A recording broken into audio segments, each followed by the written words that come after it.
Hi, and welcome back to Scratch. Today we're going to make some Carolina Gold BBQ Sauce. If you'd like to support the channel, please like and share this recipe, and remember to subscribe. For this, we'll need 1.5 cups of plain yellow mustard, 1/4 cup each of light brown sugar and apple cider vinegar, a tablespoon of Worcestershire sauce, a 6-ounce can of tomato paste, and 1/2 teaspoon each of cayenne pepper, onion powder, garlic powder, and black pepper. First, we'll set our stovetop to medium-low heat.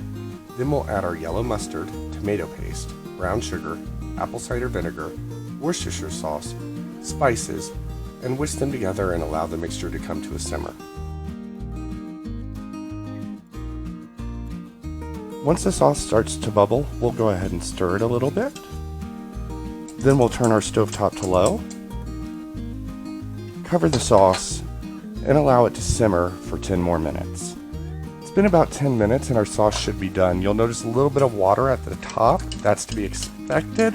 We're going to stir that water in, finish our sauce up, remove it from the heat, and let it cool.